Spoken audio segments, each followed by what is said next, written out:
আচ্ছা, আমাদের একজন দর্শক রাজু আহমেদ রাজন, সাধারণত আপনি জানেন যে আমি যেটা একটু ক্রিটিক্যাল থাকে বা একটু নিন্দামন্দ বেশি করা থাকে সেইটা আমি পিক করি আর কি। তো সেই জন্য কিছু মনে করেন না, আগে থেকে একটু বলে নিলাম আর কি। তো উনার প্রশ্নটা আমি আপনাকে শোনাইতে চাই, কারণ আমি জানি যে এইসব বিষয়গুলো আপনি ক্লিয়ার করার আপনার নিজের থেকেই আপনার ইয়ে থাকে। তো উনি বলতেছেন, খালেদ মহিউদ্দিনের যদি সাহস থাকে হাসনাত আবদুল্লাহকে প্রশ্ন করেন বেকার ছাত্র থেকে তিনি কিভাবে 10 থেকে 15 কোটি টাকা খরচ করে এমপি হয়েছে, এই টাকা কোত্থেকে এসেছে।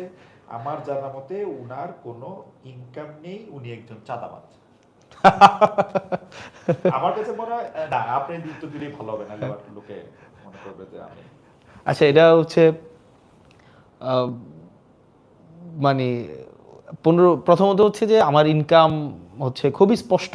আমার ইনকাম নিয়ে কখনোই লুকোচুরি ছিল না। হ্যাঁ, তবে এটা সত্য, আমার ইনকাম নাই। কখন? নির্বাচনের পরে আমার সরকারি বেতন ছাড়া আমার কোনো ইনকাম নাই। মানে আপনি আর পড়াচ্ছেন না, এখন আমি আমার আমার যেই কোর্সের সাথে আমার এখন হচ্ছে এবার এডমিশনে হয়তো আমি নতুন করে চুক্তি করতে পারি, কিন্তু নির্বাচন পরে, মানে নির্বাচন হচ্ছে আপনার 2026 সালের ফেব্রুয়ারির 17 তারিখ আমাদের শপথ হয়েছে। আমি সবাই জানে আমি 1,74,000 টাকা বেতন পাই এখন। মানে আমার 1,74,000 টাকা বেতন মাসে আসে। এটা হচ্ছে অগাস্ট মাস এই পর্যন্ত। এর বাইরে আমার আসলে কোনো ইনকাম নাই, এটা সত্য। কিন্তু এই নির্বাচনের পূর্বে আমার ইনকাম যদি আপনি দেখতে চান, হচ্ছে জনাব রাজু আহমেদ, আমি আপনাকে বিনীতভাবে বিনয়ের সাথে বলবো, আমার ইনকাম খুবই স্পষ্ট স্বচ্ছ। আপনি নেটে সার্চ করলে আমার ইনকাম পাবেন। তবে সেটা 2024-এর পরে না। আমার ইনকাম হচ্ছে আমি 2017 সাল থেকে আমি হচ্ছে আমি আমার ব্যক্তিগত আয় আছে, এবং আপনি এটা হচ্ছে আপনি খোঁজ নিতে পারেন, আপনি এটার অডিট করতে পারেন, এটা ট্যাক্স ফাইল আপনি পাবেন। এবং সেটা এমন না যে 2024 সালের ওই আন্দোলনের পরে এগুলো হয়েছে। আমি হুপ প্রকাশনী নামে একটা প্রকাশনী আছে, যেটা এখনও আছে। আমি সেখানে চাকরি করেছি, কাজ করেছি। প্যানাসিয়াতে আমি চাকরি করেছি, আমি ফোকাসে পড়িয়েছি, রেটিনাতে পড়িয়েছি। আমি হচ্ছে আমার নিজের প্রতিষ্ঠান স্কুল অফ এক্সিলেন্স আমার আছে, এবং আমি সেই প্রতিষ্ঠানের যে আমি ওনার, সেটা 2023 সালের জুন মাসে সেটার হচ্ছে ডিড আছে আমার, একদম দলিল বা ট্রেড লাইসেন্স, সেটা 2023 সালের জুন মাসে আমার ট্রেড লাইসেন্স আছে। তো তার মানে হচ্ছে ইনকাম মানে সবসময় ছিল। তো এবার যেটা আসে যে উনি একটা প্রশ্ন, ওনার একটা জায়গা ছিল 10-15 কোটি টাকা নির্বাচন করতে লাগে। এটা অসত্য। মানে হয়তো লাগে 50 কোটি টাকা অনেকে খরচ করেছে, বা 100 কোটি টাকা। প্রধান যে মানে প্রধান যে আপনার প্রতিদ্বন্দ্বী হওয়ার কথা, উনি তো নির্বাচনেই ছিলেন। উনার নির্বাচন করতেই মানে ওনার ঋণে আছে 100 কোটি টাকা, আমি সেটা বলছিলাম। অর্থাৎ উনি এবার নির্বাচনের জন্য অযোগ্য হয়েছে, কিন্তু নির্বাচনে তো ছিল। আমার প্রশ্ন হচ্ছে যে উনি যেটা বলেছেন 10 থেকে 15 কোটি টাকা যেই খরচের বিষয়টা, আমার নির্বাচন করতে আমার ব্যক্তিগত পকেট থেকে কোনো টাকা খরচ হয়নি, আমার ব্যক্তিগত পকেট থেকে। কিন্তু নির্বাচন করতে খরচ হয়েছে যেই খরচ মানুষ নিজে দিয়েছে, এবং এটা খুবই স্পষ্ট। আমি আমি আমি না, আপনি তাহলে না, আপনি দেখবেন ওপেন ক্যাম্পেইনে, আর আমি আপনাকে তাহলে দেখাইতে পারবো, ওপেন ক্যাম্পেইনে আমাকে হচ্ছে মানুষ টাকা দিয়েছে, কেউ 50,000, কেউ 1 লাখ। কিছু কিছু ক্ষেত্রে হয়তো ফেরত দিয়েছি, কিন্তু আপনি দেখবেন আমাদের হচ্ছে, এবং হিসাবও আছে, বিদেশ থেকে কেউ 1 লাখ। এবং আমি অনলাইনে কোনো ফান্ড রেজ করিনি আমার নির্বাচনে, আমি অফলাইনে ফান্ড রেজ, অর্থাৎ আমি একটা প্রোগ্রাম করেছি, ওই প্রোগ্রামে এসে মানুষ অংশগ্রহণ করেছে। তো স্বাভাবিকভাবে আমাদের নির্বাচনে মনে খরচের লিমিট ছিল 43 লাখ টাকা। মানে একজন 43 লাখ টাকা খরচ করতে পারবে, বা 37 লাখ টাকা মনে হয় খরচ করতে পারবে। একটু এদিক সেদিক, হ্যাঁ। অর্থাৎ 10 টাকা করে পার ভোটার 10 টাকা করে। আমার ভোটার ছিল 4,13,000 ভোটার ছিল। তো এটা প্র্যাকটিক্যালি আসলে পসিবল না যে আমার হচ্ছে 4,13,000 10 টাকা করে 40 লাখ টাকা। আমরা দেখিয়েছি 43 লাখ টাকা, এবং পার্লামেন্টে এটা নিয়ে কথাও বলবো। এটা কারণ সংসদ সদস্যরা মিথ্যা বলেই পার্লামেন্টে ঢুকে, একদম এটা মানে এটা নিয়ে বলবো। আচ্ছা, এখানে না, ইনস্ট্রুমেন্টাল নির্বাচনে কিছু ইনস্ট্রুমেন্টাল কস্ট আছে, এটা সত্য। ইনস্ট্রুমেন্টাল কস্ট, যেমন এবার পোস্টারিংয়ে কোনো ইনস্ট্রুমেন্টাল কস্ট ছিল না। যেমন বেশিরভাগ ক্ষেত্রে ইনস্ট্রুমেন্টাল কস্ট কোথায় লাগে, যেমন আপনি ক্যাম্পেইন করাতে আপনি 500 লোক নিয়ে আপনি ক্যাম্পেইন করবেন, তারপর যে মানুষকে খাওয়াবেন। আর কেউ যদি ভোট কিনতে চায় সেটা তো ডিফারেন্ট বিষয়। এবার আসেন আমার জায়গায়, এই জায়গাগুলো হচ্ছে নির্বাচনের খরচের খাত।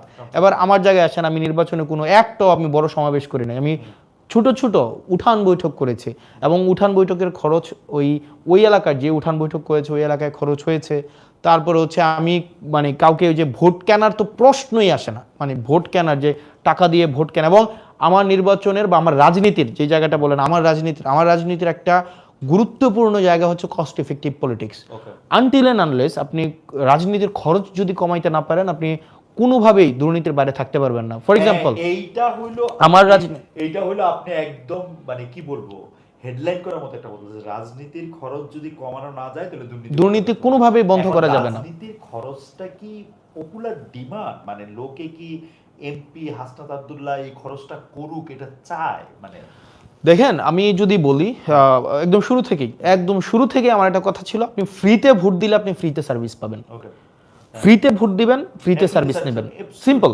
কিন্তু বেশিরভাগ ক্ষেত্রে যেটা হয়, আমার নির্বাচনে যদি 10 কোটি টাকা আমার ইনভেস্ট করতে হয় বা 15 কোটি টাকা ইনভেস্ট করতে হয়, মানে আমি ইনভেস্ট করলাম নির্বাচনে, কি খরচ করলাম, আমি হয়তো এলাকার হচ্ছে ওই কর্মীদেরকে টাকা দিলাম, আমি হচ্ছে ধরেন ভোট কিনলাম, আগের রাতে টাকা পাঠাইলাম, সিএনজি পাঠাইলাম, অটো পাঠাইলাম, খাওয়ার খরচ দিলাম। তাহলে কিন্তু নির্বাচনের পরে আমার প্রথম যেই টার্গেটটা হবে সেটা হচ্ছে প্রত্যেকটা কাজের থেকে আমি হচ্ছে কমিশন খাবো, প্রত্যেকটা কাজ থেকে আমাকে কমিশন খাইতে হবে।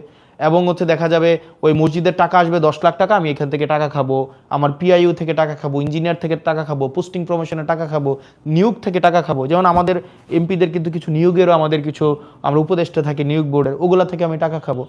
এখন দেখা যাবে এটা একটা ভিশিয়াস সাইকেল, মানে এই সাইকেল থেকে আপনি এসকেপ করতে পারবেন না। এই সাইকেলটাকে ব্রেক করাই ছিল আমার প্রথম টার্গেট। সেজন্য আমি একদম ফ্রম ডে ওয়ান আমি যখন সিদ্ধান্ত নিয়েছি আমি নির্বাচন করব, আমার ছিল আমি যদি 500 ভোটও পাই আমি টাকা খরচ করব না, একদম ফ্রম ডে ওয়ান, যে আমার টাকা ছাড়া। এখন আপনি প্রশ্ন করতে পারেন যে আপনার টাকা খরচ হয় নাই, কিন্তু টাকা মানুষ খরচ করবে, আমার জন্য মানুষ খরচ করছে, এখন তাকে আমি ফ্রিতে সার্ভিস দিই। এখন আপনাকে একজন এটার ক্ষেত্রে আপনি একটা, আচ্ছা আমার সাউন্ডটা কি ঠিক হয় নাই? এটা বাড়ান যাচ্ছে তো বাড়াই দেন কার্ডের মাধ্যমে। আমি তো জিনিসটা হচ্ছে যে মানে দুইজনের সাউন্ড পাওয়া যাবে না একটা ইয়ার মধ্যে, মানে টেকনোলজির এই অবস্থা। যাই হোক, আমি যেটা বলি, আমি এই জায়গাটা যদি কি স্পষ্ট করি, আমি একটু প্রশ্নটা করি তাহলে এটা একটু বোঝা যাওয়ার একটু জায়গা, যে এটা কি একদম পাওয়া যাচ্ছে না? পাওয়া যাচ্ছে একটু কম। আর আমার প্রশ্নটা হচ্ছে হাসান, আমি যেটা জানতে চাই যে ধরেন আপনার ক্যাম্পেইনে আমি ধইরা নেই যে অঙ্কের সুবিধার্থে 10 লাখ টাকা খরচ হয়েছে, তো সেই 10 লাখ টাকা খরচের মধ্যে আপনার একদল বন্ধু সেই 10 লাখ টাকা দিছে, আর আপনার যারা ভোটার তারা এই 10 লাখ টাকা দিছে। এখন আপনি যখন সার্ভিসটা দেন তখন যারা আপনার দিছে তাদেরকে আপনি বেশি সার্ভিস দেন কিনা, মানে তারা আপনার বেশি ক্লোজ কিনা, বিকজ তারা তো তাদের এইটা করছে এইটার মধ্যে। আচ্ছা, ইন্টারেস্টিংলি আমি আগে বলি কি ধরনের সার্ভিস দিতে হয়। মানে ধরেন আপনি যদি টাকা আনেন, ফর এক্সাম্পল আপনি হচ্ছেন ধামতি ইউনিয়নের, হ্যাঁ, আপনি আমাকে নির্বাচনে ফান্ডিং করলেন, 20 লাখ টাকা 30 লাখ টাকা আপনি দিলেন, তাহলে কয়েকটা সার্ভিস আপনি আমাকে দিতে হবে, আমি আপনার কাছে লায়াবল হয়ে যাব। কি দিতে হবে? যেমন আপনার এলাকায় গরু বাজার হবে, তখন দেখা যাবে এই গরু বাজার আপনাকে দিতে হবে আমার, তখন আপনি আমাকে ধরেন ওই আপনার এলাকায় ধরেন কোন একটা নিয়োগ হবে, কাজী নিয়োগ হবে, তখন দেখা যাবে সেইখানে আপনি হচ্ছে ইন্টারফেয়ার করার চেষ্টা করবেন। আপনার এলাকায় একটা জলমহল হচ্ছে আপনার এলাকায় হচ্ছে টেন্ডার হবে, তখন দেখা যাবে আমি সেখানে লায়াবল হব। এখন প্রশ্ন হচ্ছে আমি কি এই ধরনের কোনো ব্যক্তি থেকে টাকা এনেছি কিনা, তাদেরকে এই সুযোগটা দিয়েছি কিনা? উত্তর হচ্ছে না। অর্থাৎ কোনো একটা নির্দিষ্ট ব্যক্তি আমাকে 50 লাখ টাকা দিবে, 20 লাখ টাকা দিবে, 10 লাখ টাকা দিবে, এবং সেটা হচ্ছে কি যে সেটা হচ্ছে একদম আপনার আর আমার নিজস্ব বোঝাপড়া থাকবে, বিষয়টা এমন না। আমাকে যদি মানুষ টাকা দিতে চেয়েছে সেটা প্রকাশ্য দিবালোকে সবার সামনে যে আমি টাকা দিতে চাচ্ছি, অন কন্ডিশন যে আমি আপনার কাছে অ্যাকাউন্টেবল না, এবং এর বিনিময়ে আমি আপনাকে কিছু দিতে পারবো না, এবং এটা দেবিদ্বারে সবাই জানে না। এখন ইয়েস, এটা থাকবে কখন যখন আপনি তার সাথে কোনো ধরনের সিক্রেট কোনো আন্ডারস্ট্যান্ডিং এ যাবেন, যেমন যেহেতু এটা প্রকাশ্যে, এবং এটা যে আমি আপনাকে টাকা দিবেন, এটা হচ্ছে যদি দিয়েছেন নির্বাচনে, এবং আমাদের একটা কমিটি ছিল, এবং এই টাকা আমরা সরাসরি কোনোভাবে করি নাই। এবং আমরা বেশিরভাগ ক্ষেত্রে আমার নির্বাচনে যেটা করেছি, instead of receiving liquid money, আমরা বলেছি ওকে ফাইন, আপনি আপনার এলাকার দায়িত্ব নেন, আপনি আপনার এলাকার হয়তো ধরেন এই প্রোগ্রামটা করেছেন, ওখানে খাওয়ার দায়িত্ব দেন, ও, আচ্ছা। অথবা এটার হচ্ছে ব্যানারটা করে দেন, অথবা চ্যাটগুলো দিয়ে দেন, সিম্পল। এখানে আমার ব্যক্তিগতভাবে বা আমার পার্টি ব্যক্তিগতভাবে ফ্রম ডে ওয়ান আমরা চেষ্টা করেছি রাজনীতিটাকে হচ্ছে আপনার টাকার বাইরে নিয়ে আসা। আদারওয়াইজ আমি যদি ধরেন টাকা নিতাম তাহলে এখন কি হইতো, সামনে নির্বাচন আছে, আপনাকে আমার মনোনয়ন দিতে হইতো, গরু বাজার দিতে হইতো, আপনাকে আমার হচ্ছে জলমহল দিতে হইতো, আপনার বাড়ির রাস্তা পাকা করে দিতে হইতো, কাজী নিয়োগে আপনাকে প্রাধান্য দিতে হইতো। এখন দেবিদ্বারে সবাই জানে যে আমি কারো কাছে অ্যাকাউন্টেবল না, একজনের কাছেও না, কারণ আমি যেহেতু কারো কাছ থেকে টাকা নিয়ে নির্বাচন করি নাই।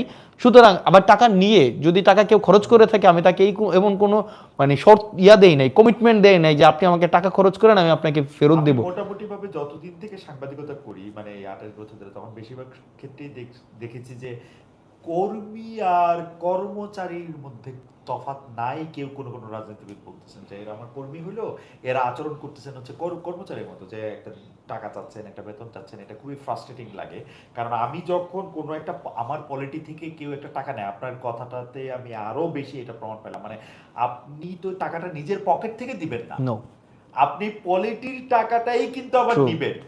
আপনি টাকাটা নিবেন এবং যে কোনো নেয়া দেয়ার ক্ষেত্রেই আপনি যদি 5 টাকা উনাদেরকে দেন, আপনি আসলে 15 টাকা উনাদের থেকে নিয়ে নেবেন। তো সেইটা উনাদের জন্য কিন্তু আসলে সস্তা পড়ে যদি উনারা এবং এটা এক ধরনের প্রায়োরিটি ইনভেস্টমেন্ট। আপনাকে ইনভেস্ট করছে, রাইট। আপনি হচ্ছে কেউ অনার চায়, কেউ পদ চায়, কেউ টাকা চায়। আপনি কোন ফর্মে, 3টা ফর্মে হচ্ছে আপনি ফেরত দিবেন। কেউ তো হয়তো আপনি তাকে সম্মান দিয়ে কোনো একটা পদ দিবেন, অথবা তাকে কোনো ফর্মে তাকে হচ্ছে অ্যাকোমোডেট করবেন, অথবা তাকে কোনো একটা ব্যবসাপাতি দিবেন। আপনি আমার দেববিদ্যালয়ে খোঁজ নিতে পারেন, এটা যেহেতু পাবলিক প্রোগ্রাম সবাই জানে এবং এখন অ্যাক্সেস টু ইনফরমেশন সবার কাছে আছে, প্রশাসনিক ট্রান্সপারেন্সি আছে।